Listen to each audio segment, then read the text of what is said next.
sopi ore now muntina hichi sermon ananga jingho pakaji sominin avela salam kain bolkit ahe igamudin mun ihichi un tudin mun hi aban ihung tidam ti hi koi macha he umlo hi win achu ti jing lai hin agam to kitu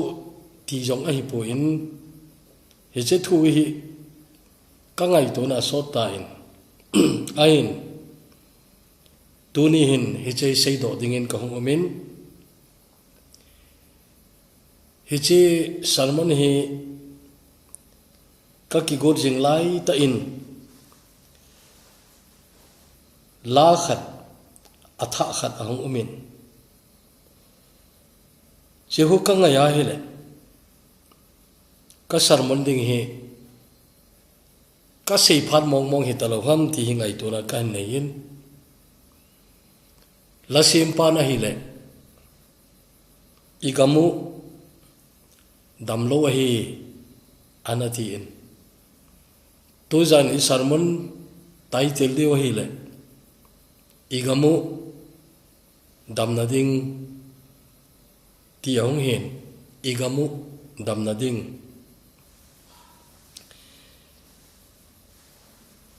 Old Testament sunga Bible chang poimo pen khat kila do ding hile tengle pathin tu se ho tam tai no ana sei jingo chu hoya imowam itiai le thu simbu ani na English Chronicles lekhabu ani na bungsagi chang som le li cho he hin siminge kamina ki ko kamite hi ahung kineu sawa atawa kamai aholwa akhan sin howa kuna akile heizuwa ahile chuteng keiman wana kuna ataw naw kangai pe ding achol sinaw kangai dama agamu kadam sading ahi ti ai pathina thu thing ibon chawa dingin pathe ebu pitawen haptama sa chun ilam kai ho idum ta anamulim sa ho min kan phain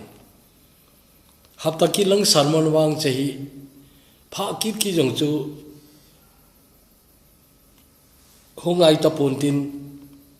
pathinu igamu an su dam olo lan su dama hitai ilungu tong khata ta thina ki ti o hi ang umbebe ta lo ding kinemin umuhitin ai vai tu hapta ka sunga chun mi izan ham khat lung thim tong khama ma a kin chechu amasan chehoi kan phanomin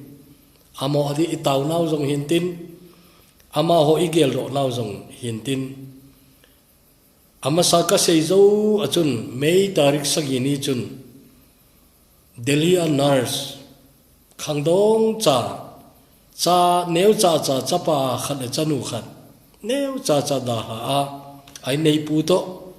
a da la a cha chu mi ses chin nei jing kiti nurse in umta ana thi thu chu izawin tengle loi khat wang chun a video jong imu diu kata sanin chejau chun Delhi a umma ma isopiu khangdong chakhat kum som thum le gup bo mi Richard Jote kiti manjong chaneu chani ada la in ai nei pi to ada la in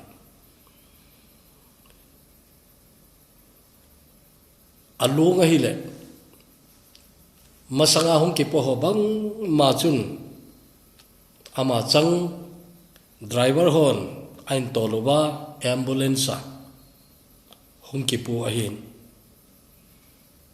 hiche chu mei tarik ngani chu hi in athi ni chu hi cheni khoma ma chun CISF a senior commander Mr. Soponei yo kitipa aloinu vone jo kiti jana molemin chewangi lainat omde senin aji chui piami tile in langa hin po di jong chu lem chang lo ana hita in ala athi namun Kolkata munachun agam sung protocol dongzuya COVID-19 na thi chu kibui thailo ai je chun hal ahongayin ai cha ki hal na vut chu ai nei pu cha pedon he che vut cha chu ain ki pu a hita chu in lama funeral ti chu condolence service mang dinga chun ahongin ai ti chu ina movie nei May tarik ko ni chun Mother's Day sermon seizo pan Reverend Dr. Ken Nanakan kiti Bangalore anamol limin ama loy khatchun tulai nat nama ma ahi atiwin ai wanga dat mo ta chu iya ti le thu se ga pang thiam ti chu ai kinin ai pi chu yong le ka se num pen ta chu India te theologian min thang mithem theologia vanoile sinin a he mun tina seminar le lecture chom seining ana ko le theyu khangtha tam ta dinga chu guru to banga bin anamanu Reverend Dr. Ken Nanakan kiti jong chu anamol le minai hichani ma chun Northern Frontier Railways engineer di phailin mi sopiu David A.K. Neitham kiti jong chu anamulim kidin Guwahati ama long jong chu adang kipo bangchun ham kipo nahi May tarik somni chun chengkon panga Mr. Elmin Lane kum somni le gup bo ahin amazon covid mama chun anamulimin gamsung dang dungzuin vuido pai ai ta nai tengle lala valangai kiti youth with emission tong zile chate le themkhat anglen jeptawin adang ho sangin alama ta jing jong chu lungset ta indera dun muna ana to namun youth with emission ana to namun chun ahung molemin yechena namama hin ama hile adam laya ana seijing sa tulai na ho kiti mong ake sei masang nidanga ana seijing sa khan umin che chui pi hamitile pakai na ka to namuna hoilai jong le ka thiai le ka thi namun muna chu ka ki bui dinga hi ana ti je chun Deradun muna ana bui nahi ki papi ta cho in nei pin ai nei pu long chunga hoi tain thu sei thein angai zo se adi kitil khona hingset a sei do chu a thupi ma jing nei pathin na tong ho pathin mi te wang hi azat chom be hewe ti chu amu zo sin a sei thedin ita sanu nahi tengle May tarik somne khatni chun Niulam bulena lalboy wai phei kum som ngale thumbo anahi in ama jong chu akizen namun zenim sa nanna choma na lu jong le he che COVID-19 ahung positive ta je chun he che chu so jong thu man tapun cha chun na mol limin ama chule May tarik som lenin ni chun aki buita nahi tuni che salman ka khumni May tarik som le thum chun Mr. Haumin Len mulum khumi khat bei ma chu hapta ka jong ring lai lo cha chun anu BP stroke ana mulim cha ana bui zowin aila ama chu he che yo chom kha jo chun COVID-19 na hai thailo phanin hong ki zen na dam do zo talovin iti chun amulimin COVID-19 positive man an hi ti chu akimu in che chu new sa hong ki so jong nana mu diu ta sanu nei ka sei bang chun pathin ichunga aphat na itawna asan te ki ne mu hitin hapta ki langai te hiche online sermon hikabol theiki jong le hiche mi thi na thu hoi sei kit loading hongi le ti chu dei oma ma jing ta nei ai pi jong le tunia hiche min kan pha zogu se amao adin long thim ta un tau pi un teng le amao ho i na thu jong iga phono himain te tele tu lai thina kho pen ta khat chei kin le I to banga kingai lu jong le hen thina muna ki del thei talo I gam tawin ati a khol gama del ding ki tio chu tam tain ki del thei talo ai in ium namun muna I na thu ina seiwa in ium namun muna ina tau pyo ti lo chu bol thei dang nei talo I mayu nai ai tu ni hin ki pa na them khat jong hung jaw sa ding ka guin che chi pia mi ti le hol ha chan na tong ho phabe pi ina lung don ma jeng che chu ha ta ina taw e hin he di chun I taw lau pa kain asan loi khat aumun ke dinga kum tam ta kan to khom pi ke ECT principal kan ai sunga vice principal a Reverend T. Sing Son in Ada La Zo Zawa Vice Principal kan to khompi Reverend Holthang sei thek gim ta in phailanga jenim sa jendingin anaki posuin phar so thimpi ichemuna chunong anaki jenin ai wainong damdo in tun kipa ta in langa a ta nei tele mei tarik sagini chun Delhi KWS pastor dinga lung til anahi Reverend Tongmin Thang Hau Kip Amazon sa Apollo Hospital anaki zenin lungdong ta in ho bung mi te ho ina tawin ato khompi aloy agolin ina taw na pakain asana Reverend Tongmin Thangin hospital ko na discharge ang ya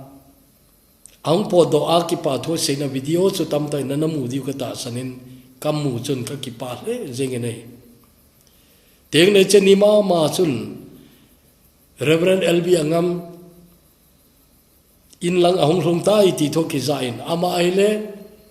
Assam Mission Field muntin visit agabol na a COVID positive hong I kha in che chu go ti hong ki zen Reverend LB angam zong dam selin in lam hong rong ta in May tarik get di chun COVID-19 na damlo ma Bangalore United Theological College Doctor of Theology Simlai Reverend Len Khokin Hau Kip lungdong tai ne na tau piwin in tau nau pathin asana amazon chu summer break in lam hong ke leki theding hi ti thui na zawin ki pa le zengin kalung thima jing ai wanga ka kol ngam lo Varanasi mission fila Reverend Neng Zatun e ogama jong tauna alam kaya pangjing ke adia ataw mi zo sen he te te ka ta san Reverend Neng Zatun ana to namun Varanasi COVID-19 mama positive in ana dampuin ain la zani chun ki phatlam sa in kaga kolin aile a ozong chu alel he jing na lain inatina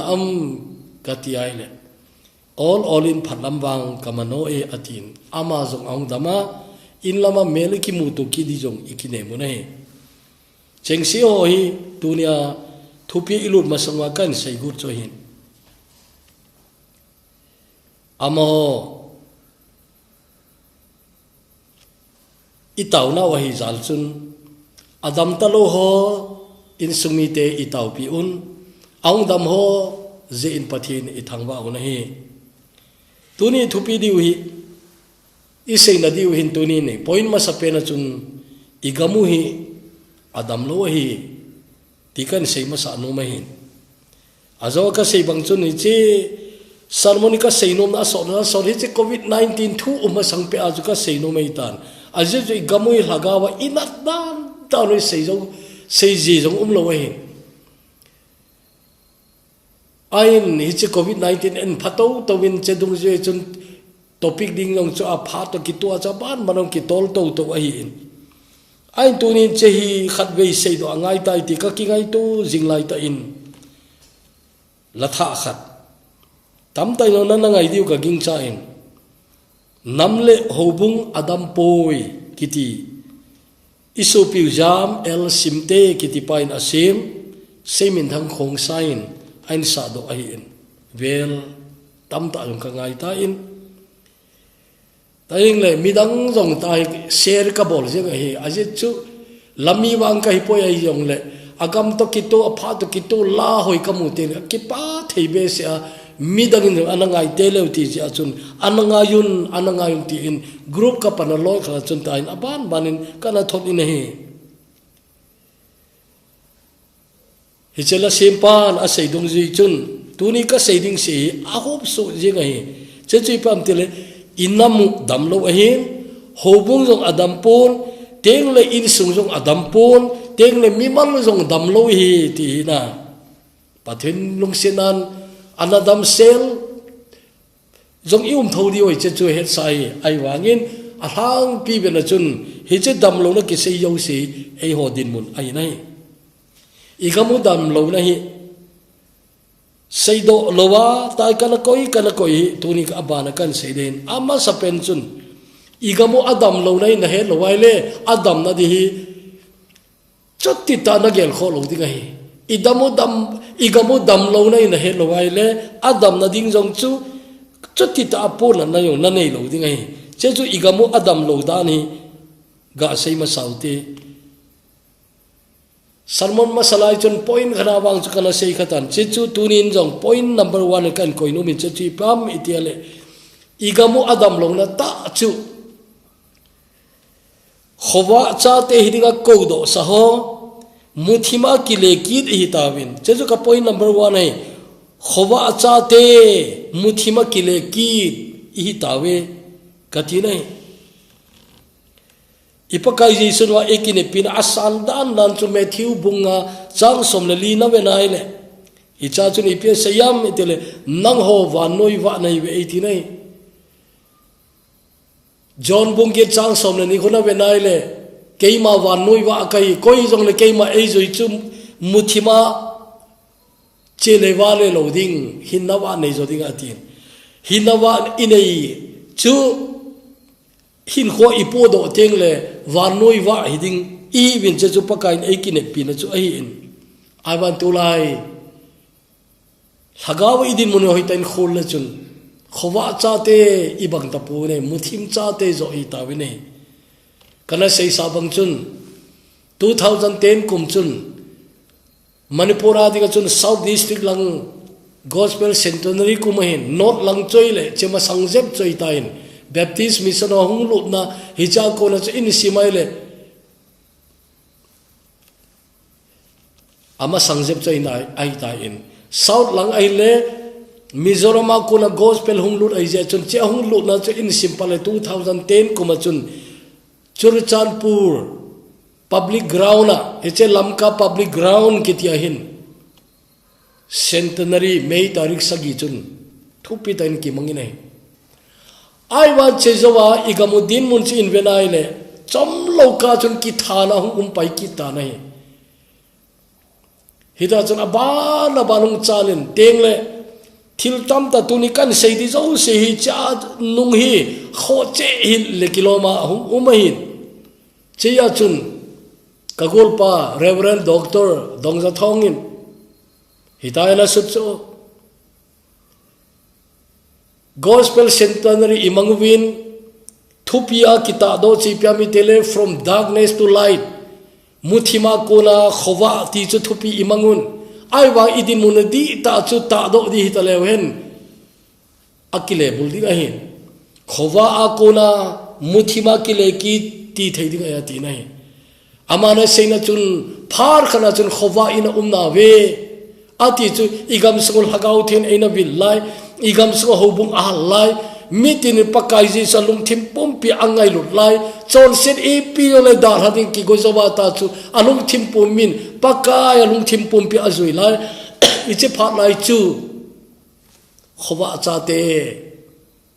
khowa ile lai chu e ai wangin che 2010 nong sang chu iwet kinale che chu himala la chu muthima kile kili gam ta ne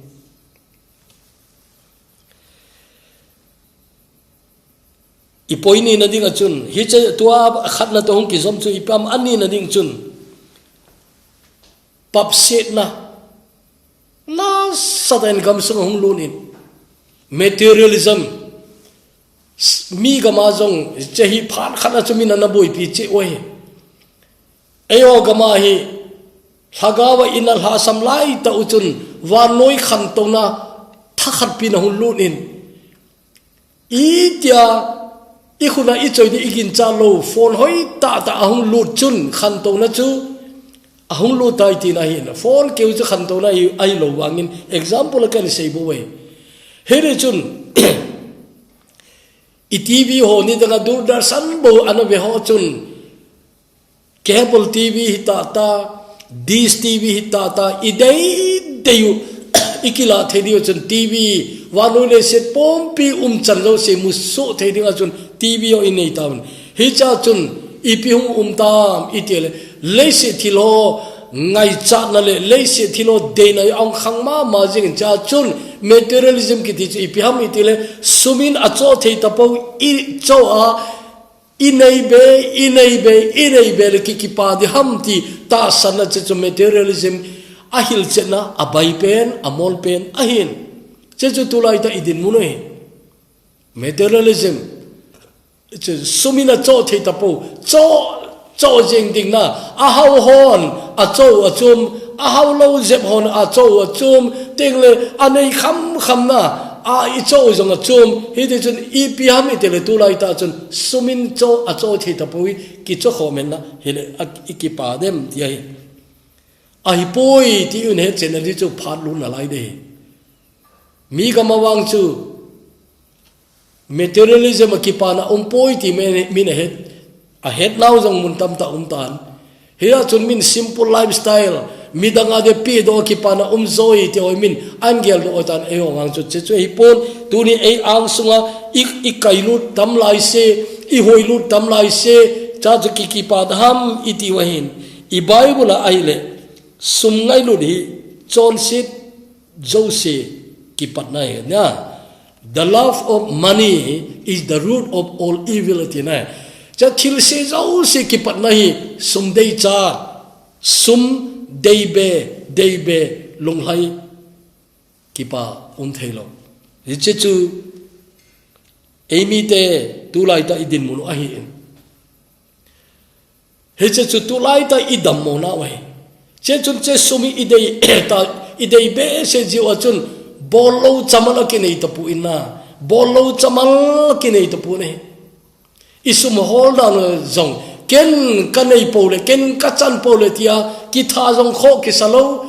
mi a la pi jong kho ki salo mi chandi lai la ang so ki heilu la mi helo ka ana ki gu mang heu tio jong kho ki salo e to ba adima government do le thei chanai le mai le e cha chu ilalu thei chan la lu di ti ho ai in teng le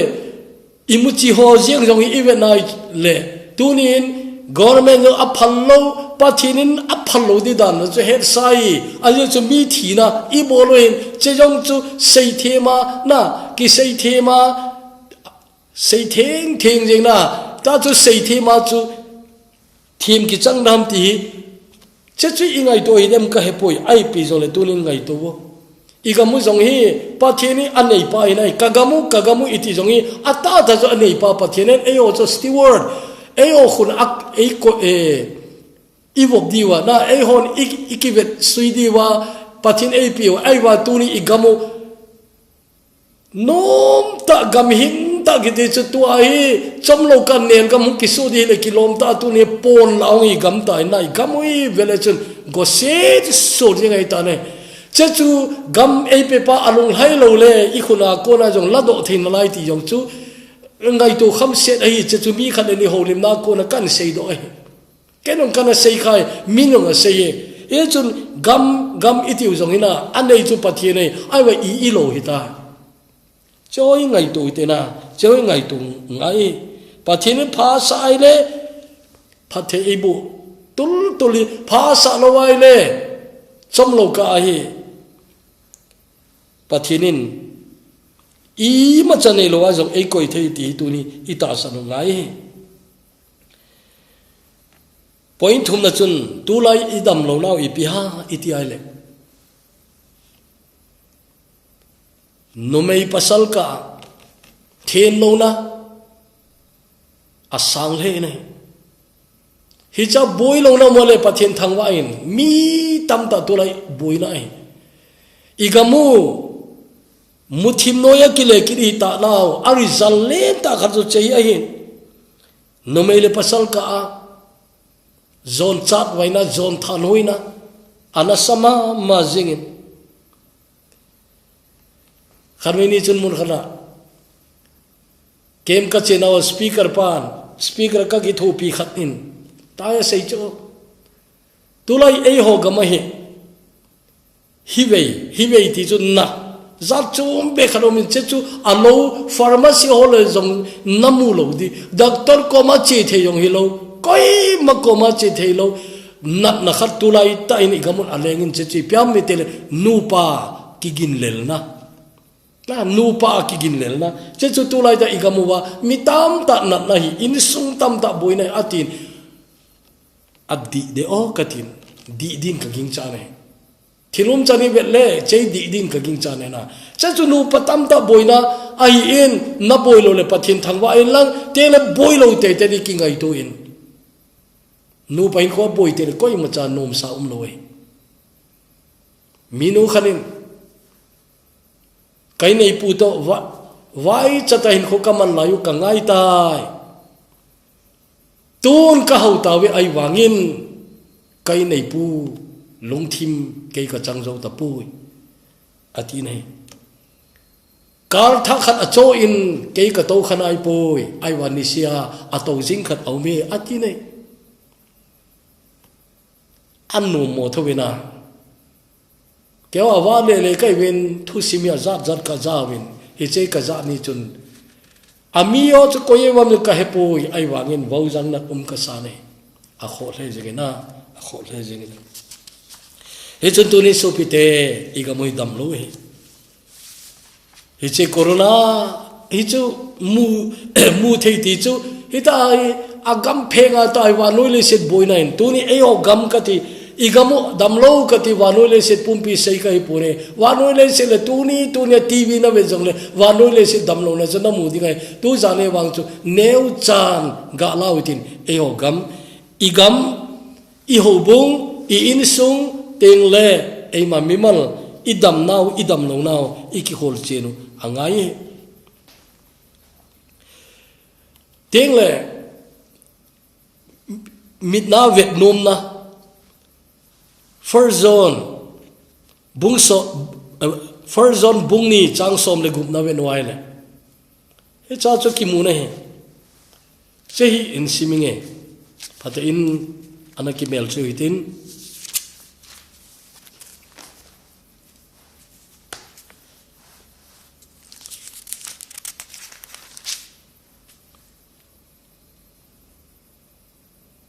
vanui ho zo si ta salam ngai chat midday chat hinlai ki mo wa choi hi chengi pa kuna ahi poi wanuya kuna ahi atin hi chela achun ta salam ngai chat ti hung ki zom jeng chu midday chat ai na toi pon ma sa zo chu ta salam ngai chat hi main numei le pasal ka ki vet le na ki dei chat na hu na ai lo le zon thano ni ki chu ta salam ngai chat su bulin ain chechu ahung ki pan na khat choile midday chat ai nai na midday chat chechu jorin hoi ta na su ai he che midday chat na ko na chun chon se chu mi ma hung lu ai david ki sei do teng le ki phanlam chu ta ya je chu thil tang tam tay i pha zo di mong mong hilo pa thinu kinai cha kal sumi ai wanga phan khat se le kilom mid na ko na chen nu mei khat ki sila ga vet khel khu khat vei amu khun dar ha jeng le aboi lo ding ai wangin che mid dei cha na chun he che thanga cha na o ai tamai dem he cha chun i pen bol tam te che cha thu sim chu i het sa we vel se ki jong chu anom ji poi na a thu sim chu na het sa ye chun tu lain hoi tan ngai to mid dei cha ki te na che phatai na ngai to hinam na phatai na yo na chi the na mid dei cha ki te na phatina mem cha te ana lu na jong a hi je chun zob hin che ana he chen ma hidin ka ta sanin zob in ipia saya itele zob bung som thum le khana chang khana vele chen kami te ni to ki ga na kani na hi iti keiman nunga ho chu ka vet hi le de ham atin hi cha hi paraphrase ibolai le zon lung pu pumana zon lung thim pu pumai iti keiman nu mei khang dong chu ka vet hi le de ham atin nei zob ino che ana he chi ne nei ana zob chu a lu lo na a chai ge a zob thu sim a hoya ki chai na je ipam tele phar kha chu amar zo che the hlem na hoi ana tu khai di ngai che chun khau tain ki gel hana na ne kami te ni do ki ga na english beleujen I made a covenant with my eyes atina I made a covenant with my eyes it's a covenant ati thulhun ki gel hana it's a chu ipiham itile ki gel hana khauta na ki gel hana khauta che chu ka seme ati nai ichon tu ni ta san chate ita san hin khowa hin ikipal lu thailo ikipal lu lo ne di wachun che chi thangai ma ne la sem pai ko yedam ka hepon la sem khat ei pawa tunia i tv ho jong tu lai to bang a hi nai lo lai a video jong cha ana lo din ka ging chai che pha lai chun to la i phone mala ana ai wa nga chelai jong chu lu la di kham se chu ana he de din chela sem pai EPS asam EP ana semam itiale kamit hi ida na semham itile hinna thu amu na ding ai ta poi pakai sin na jengbo ave kahaga okap kametin ana kamit hi ida na semam itile hinna thu amu na ding ai ta poi pakai sin na jengbo ave dena chechu tuni chei igam sung na igam sung tam ta iboi nau chechu e hiya chun che a hiche gal sa na hi gal lel jing na ile na lagawin ko kipana ngai lo de na lagawin ko kipana ngai lo de hoine jong tu lai ji ki khop le tun ki khom ki the ta pun ana chom cha khanin ki khom thewe ik khop suwa jong chu oi tai wen ai le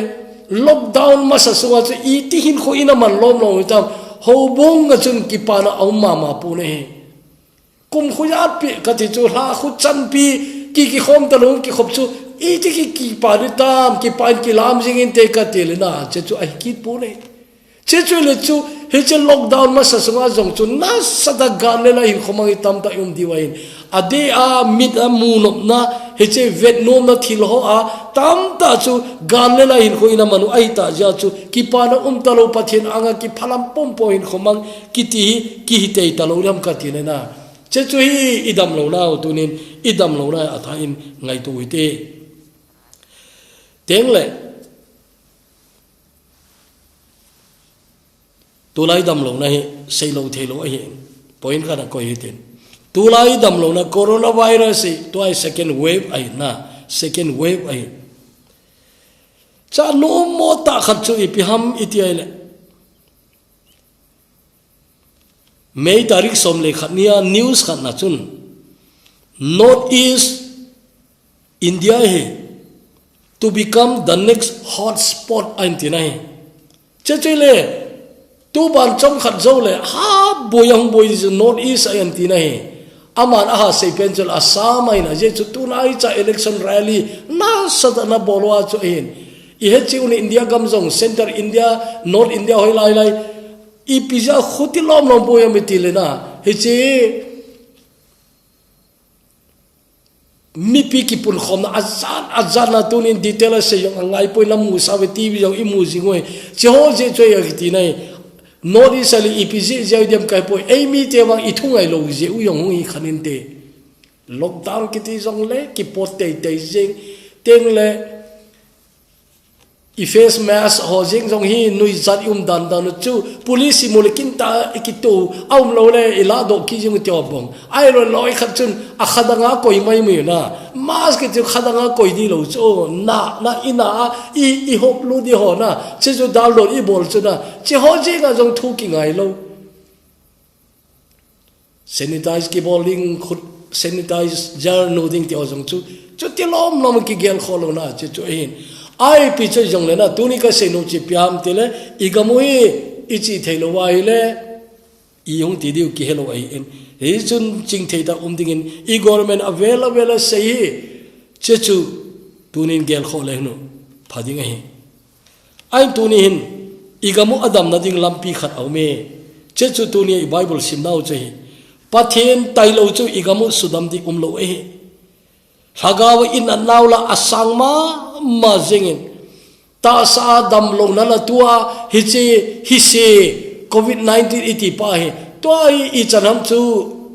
iu pi di wa he chai mi izat el puina lai di koi ma chan ke lo we adam do ho jong lung dong ta hospital nisom ha hapta khana hapta ni ka uma ta chung dam do loi khat wang hi somle pai tam ta in seng ki da hi bin loi chapang o khatin o ya pu khat thu siman sein ka o ya pu he che covid positive ahin private hospital khana lur khain ama chu dam sel hung po di dol ahin ai wangin ang po the nai pun aje che pantel abil pe zo nai pun abil chu lag git awale chi chuna che chu ape zo lo wale apot na di yom thei ki lo he ti a sei chu che chu mi loi kha ki jen na chu che chu he chu tu ni hin ngai to hitin na asudam ding khat au me pathen tu ni a he che chu atha ben na pakai ko ma he atha ben ki le ki de te ave lai bible cha chen siminge ke ma mina ki ko sa kami te au ki ne sa theyuwa tauna aneyuwa hitai ke ma ang sung ain hol theyuwa athil se bolna wa kuna ake he mangwa ahile ke man jong wana kuna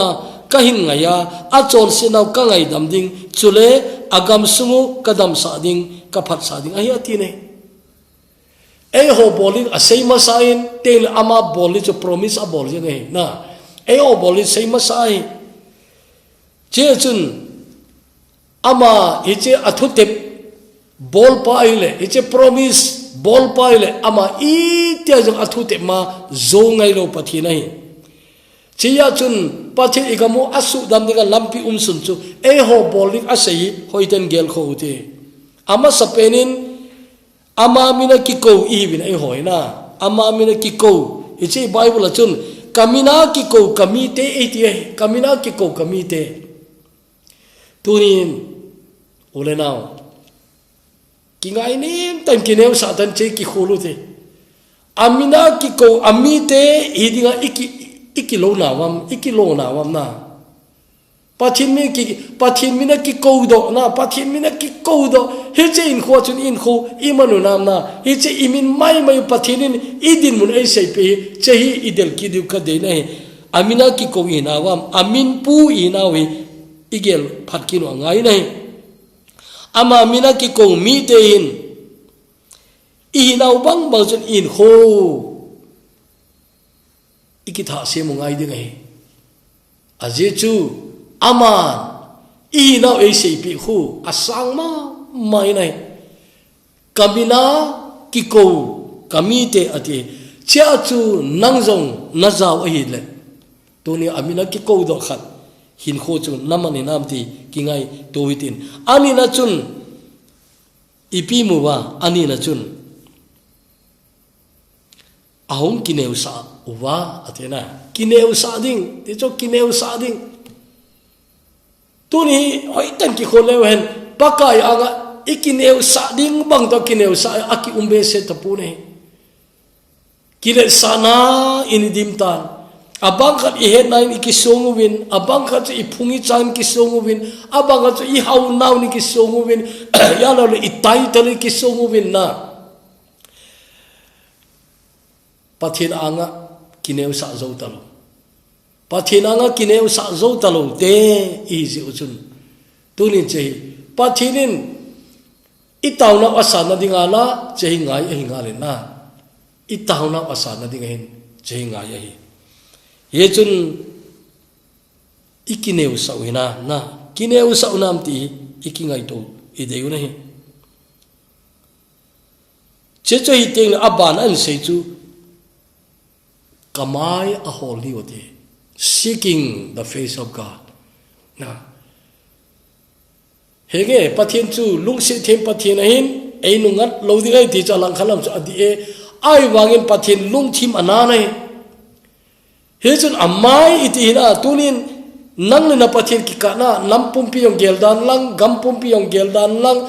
na insung yong gelda tadin nang na pathin ki ka ga gelin na tu lai na in khomandan hoi tan ngai to lang chechule pathin cha khan na yai le tunin pathin hi amai na hol ki di tale pathin meli ito ban namude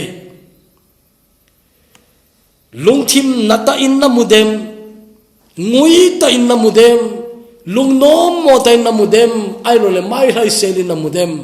tunin na pathin na anga mai rai seli namunadem ti ngai to bo chachun amai hol ki te iti tele ei malama ki kholani tam ta umkin o pathin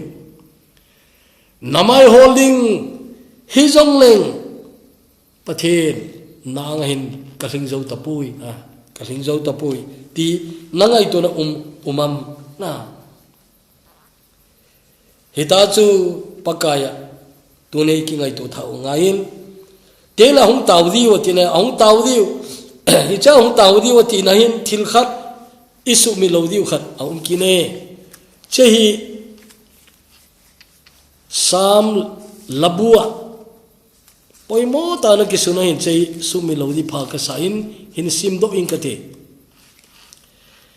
Psalm number som guble gub Psalm number som guble gub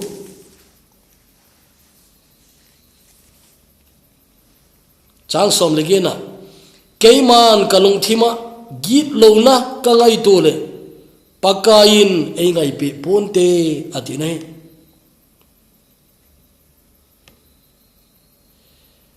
achong chu simleu chin ka kamin ama ka kowin kalayin ama achoi anji nahi ati zo chun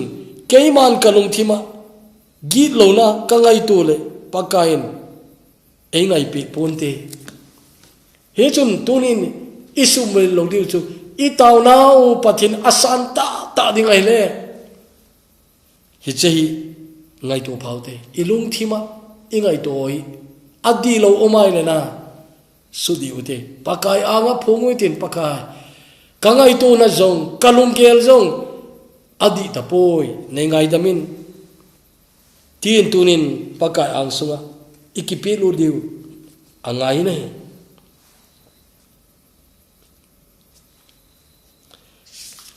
achai na lang hongjai tang ka ting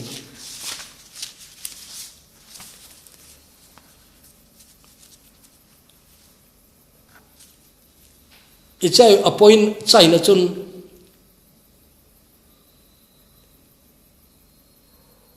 akhan se nau howa kona akile kit akile heywa ahile atinai khan se na kona akile kit na khan se na kona akile kit betango khan se na kitia chu tai na chi pai pai pathen na ko ko wale hoya adon pudina nalungel di lo chula he chu akhan se na kona akki heidi wati na khan se na kona ki heidi wati na tuni ei ma hin kho chi ki khurute na ei ma hin kho chi ki khurute khan se na kona yung ki hekino angai nei cheche jo devine asei chu kalung sunga aphalo kangai tole pathenen ei ngai pe lo de na I tawlo pathe ei ngai pe ding chun khan se na indal haw ngai tan eta pathin tu ikika hi hoi ten bible chen khol leo chen na hoi ten khol leo chen ama chu a bowling ho bowling a ki go zo sa ting le ball nom tun a cha te a ball nom atam da ai wanga adal chu ei ho I bi nei Isaiah chu ipi seya pathin khut chu asudam thelo dinga akisu chomai poina chon seno win nang ho le ama ki ka chun na adal ta na ti na he chun I che khan sin na ti ho hi tunin pakain igamoi sudam nom tun ne pakain kami asudam nom teng le het man lo ka dam yeng thoi revival story thu sim tam ta na za khalu ka ging cha ne na revival gam dang da na lung sa ho revival ngai tu ti mo bo USA gama revival na sata John Wesley khangana lungin Francis Asbury khangana lungin Tele Jonathan Edwards khangana lungin England gama pathin du seimin thang an lo la ya alungin thu seimin thang ta anu yang alungin hita jon pathinin nakidang ta dial mudi khang ana bollo spar jon khang ana bollo tam ta uminai chau velochin England gama Wesley phalai revival jo velochin France gama sena na sat anal hungchu England na jong hung tei ding umahi ai wanga na sata gamu pathin lama ong kile hei phalo chun pathinin agamu wa sena hung ding chu atu tang jeng nei cha jo England gama halna thopi tang lungin sungkul ho jong a ong lewe kiti nai zu na ho jong chu kha taw te ti ima cha order poi zula lo de ti thu jong poi ai wanga ki dang tain azu nading mi ta lo ja chun zu ho chun zu tei ji ta po in ida chu zu nai ki khayo ki ti nai here chun gam sungi pathinin na an to ting le chom lo ka jong pathin asim tha thei na che chu tunin na long thima na che chu ngai chan na nei longam ti tunin ki dong te na tunin ki dong te igam hui su dam ngai he chun he che I taw lawi an ngai teng le na I taw lawi an ngai teng le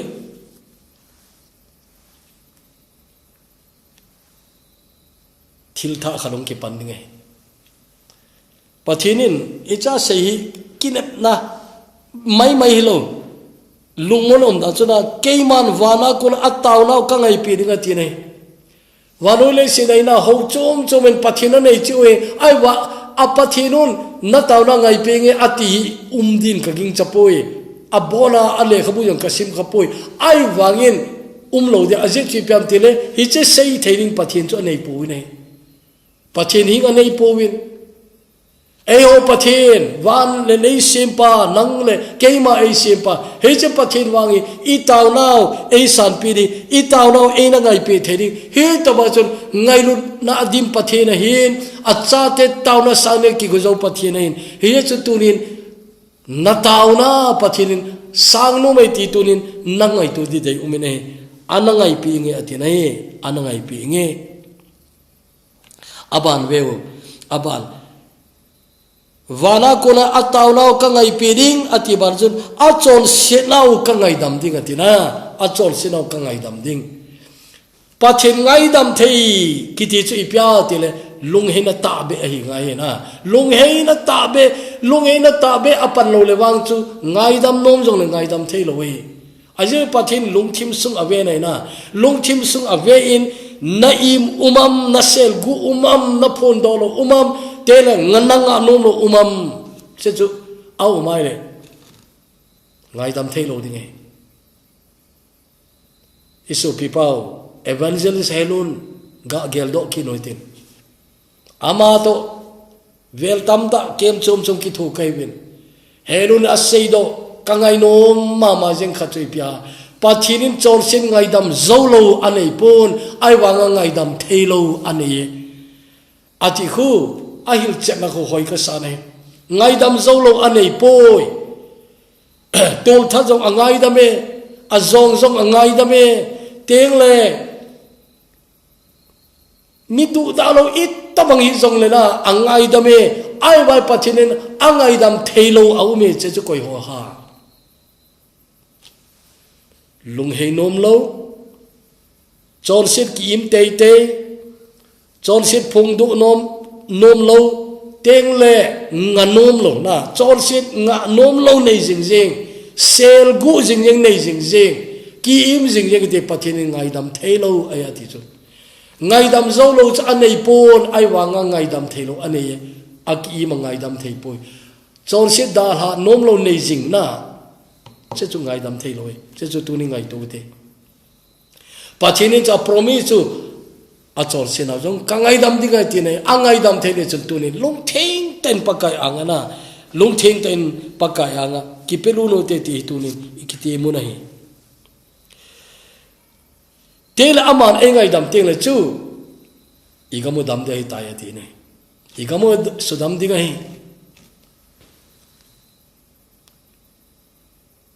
tunin heche hoiten ngai tu pakai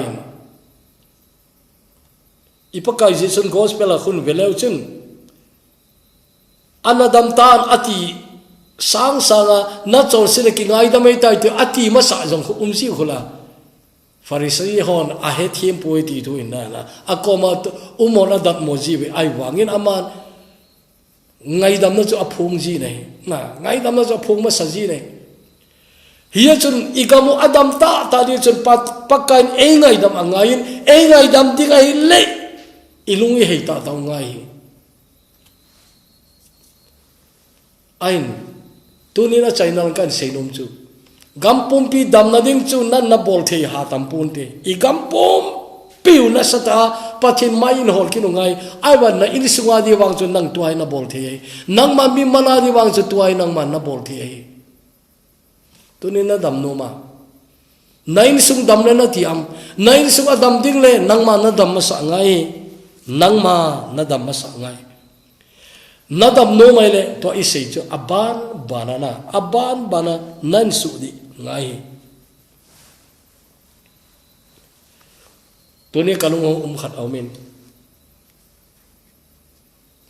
kam sung dam lo na hi che dam lo na hi dam adam lo sa la na panam ai lo le adam na ding ngai to la na panam che jong hi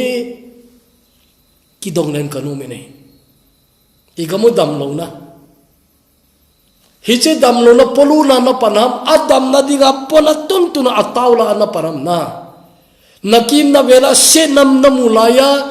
hi che achu gapang je ne ki gola na panam ai lo le che chu pona tuntuna pathin ko ma tawla na panam tunin cho jong hi ngai to ngai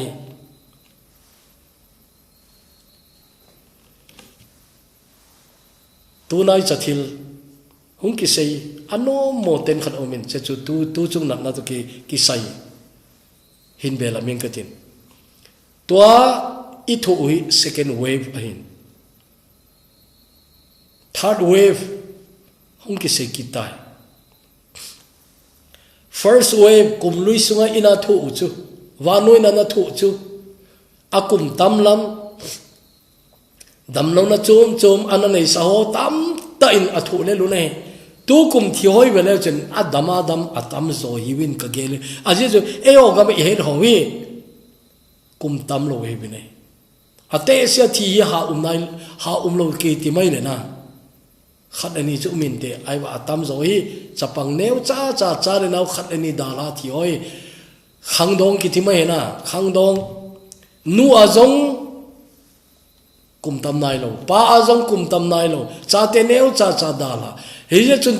tu lai ta second wave chun che ho hin athu we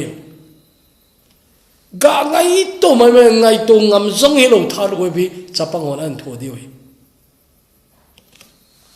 fero ka gel do ine fero lum ta ma jeng kisi di tam itiaile a kisi kit si pun alung chu ata ngai inong ta kinin a chai na pathinin final blow ka ti mai ne a chai na pathin agonal a chai na chi piami ti le Egypt gama cha upapen in tina cha upapen zo si a chi za no khu gam sung pumpi kap a hi o itu te cha chen choi ang thu jing di oi o te ngai tu ngai na che chu ngai tu ilang na che chu ngai tu ilang che jong chu pathin alung hai lo le thein lai ti ta sanin lang hi chen pakai kagamoi che wang hina che that webin en phalo na dingin ti in tunin agamin tawitin na agamin an tawitin ni daga taw pon tho ta tuai an taw zo ta lo jong kipan kinuitin na ta chun a thousand so jong pan na sa den lakinuitin na he cha chun che that webi ti on en pha da te te no me in ti na ka na wang chu hunda na asia pha jong hinai lo chapangon an tho di wang ngai tu ne line at ba le anu apa ho jin tho da wen lang apia pu ho zanin tho da wen lang he che tho da om lo ne tunin anu apa te itaw ngai apia pu te itaw ngai paka kagam sungui lung seten he che hi se ki sei third wave ki sei to la study about now chen vanoya he che third wave hong ki le ki ding hi october hi din ging chawin e ho adi wangin tu sang majep di abange na ai wangin pathin along lai le ei dal lo pi di ngai tu de che ngai tu de che wang hi lunda te te na che wang lunda te ti tunin ikitep nau hi e a kho se zo ang lun lo na ding to la wanoi hi ibenai le wanoi pumpi na vet lawang chu kinen na yong chu ha tampoi boy nangen ai na tv na on le boy nangen ai na boy nangen ai he chun ima sangwa boy na ding chu epp de o ti tuni ngai tu le chun gal hoisata ima sanguna umun chile nam ka boy na masanga in he kha sanga kho che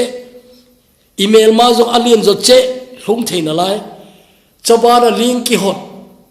hung te dham ti ki chan ta chu e north east a it's earthquake zone even ya chu link ki hot jang chu hoi sa da hung ding ti jang chu imaba wa hi adang dang to ni isai thei puwe boina hoi se zo boina kho zo boina lung dalum zo atam theina lai aba tu ni i pi jong le hagaw inat na igamu hi banglom loma idam mo nawi cha ung dam do na din tonin asudam thei khat se he che pathina nga ko ne din he pa khachol se tawe ningai dam te kisi in na anga kang ko no ve long he na di ta to nanga kang ko no ve se na jong chu pai tha wing ting pakai nangai dam nang ngai cha ka hiwe tunin kineu sain pakai mai holotin tuni che salmon nangai zo ki chai mai de lo che na taw na den dingin to kum su na taw na din nakingai tu to kum su na taw na dingin to ma sanglam chun gam su ka halna hlum na ding taw ding kitep na jong chu an zo tan to na avel chei remind ki bolo tu lai in now it's a covid-19 keu hilo hagaw in now to ni ki sei hung ki min pha se na zo sia kona gam su adam ngai hi gamu he dam lo he ai wang adam na ding to nin achate amina ki ko sa achate khuna pakana ko hi ji chun e ho boli asei phatana bolai ama boli cho bol te a bol lo wale e ho ni bol diu bol lo hi beti nai mai he chun mi zo se nang na thu zo lo ding ama sa nang ki thu zo in nang mama pakai anga ki pelu ne nang ta chun pathin na ka na ki ka su de din ki ko le en ti ki ti mo he tawte hepa lu se them pathin tu zan hin na le ga bu thing sunga ka za jingo na thu sei hon jong kamin pha zingu Bible chang poimo ta to jan kan sim do in hi cha ko na pakai gam tin ho ma ho lim na pha be pi kan mang chai ta in pakai hi cha ko ne nang in ne ki ho pi ka kine bu we long se ta in to jan che thu ka ngai naw ko nen pakai ka bol yu ka ke het che na dingun ka lagaw mi no nang in suwa ding in tin ka taw ne sarmon hoi mi ngai nom de ka se ai pon pakai angai no mai hoi a khol he nei angai wa ki khol na nei ho mi wang phai be angai wa lung hei thei mi wang phai be he che thu angai wa ko na pakai nang mang bel ho mi wang phai be che ho ding a chun thu hi ki se pakai luk se the nai luk se ta in he che online message bol zom thei ding in